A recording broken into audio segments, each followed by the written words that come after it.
let's talk Ukraine specifically Hmm. then for a couple of minutes. Hmm. You've done a lot of your focus on the technical military aspects of the war, and there was obviously the pretty well, just earth-shattering figure proposed by the United States that the Russians have lost 330 plus thousand troops. They could likely lose 500,000 by the end of this year if the current direction of the conflict continues.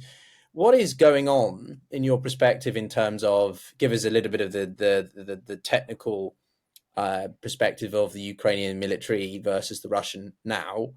I mean, I read one report that it suggested, I think it was CSIS, I think Tank and DC, said that it would take upwards of 20 to 25 years to demine eastern Ukraine, given the Russians' defensive fortifications, which have Hmm. slowed the counteroffensive.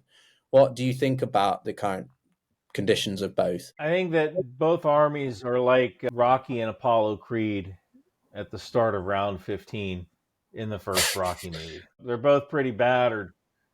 Yeah, they're both pretty battered, and Russia just doesn't have. Russia might have the troops and equipment to actually perform a breakthrough, but they can't stage them because the second they stage them, they're going to get schwacked by HIMARS or by artillery. And so you're not really seeing the kind of large counteroffensives that you would think Russia would stage because they don't have the coordination to do it. And if they mass their troops to actually do a breakthrough, they're going to get schwacked. The Ukrainians, on the other hand, they do have the ability to stage troops. Russia has a harder time hitting those troops. They just don't have the ISR assets that NATO does. Of course, NATO is feeding all this ISR, all this intelligence surveillance reconnaissance. They're feeding all this ISR to Ukraine.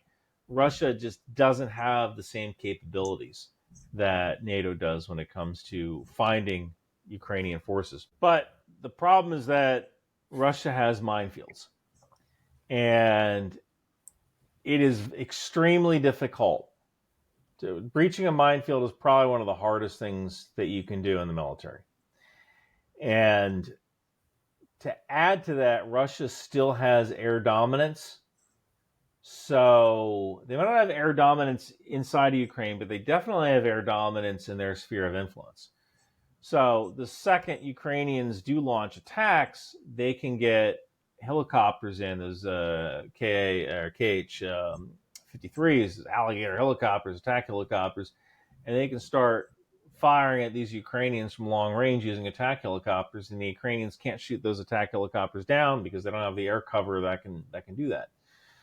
So both nations are in pretty dire straits. And I think it's going to be extremely difficult for Ukraine to gain any ground until they get air superiority. I think everything hinges on the F-16 right now. Once the F-16 comes online and they can start flying the F-16 as a four-phased approach here. You establish air dominance. That's step one. Step two is you start shooting HARM missiles at anti-radar installations, and that balloon thing is you start shooting Why did that anti-radiation just happen? missiles at because I think I did this, and for some Let's do it reason again I have now. a Mac and it picks up. I'm trying to, but it doesn't do it. I got to figure out how to turn that off. So phase two is to you can cut that out.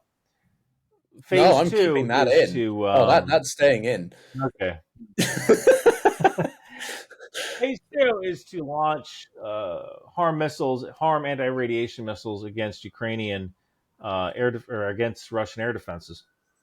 Phase three is to use JDAMs and JDAM ER glide bombs to hit Russian bunkers, and then phase four is to use the Harpoon missiles against Russian shipping in the Black Sea. So once they reestablish their dominance with the F-16, then they might have a chance at breaking through because they gotta get that air superiority.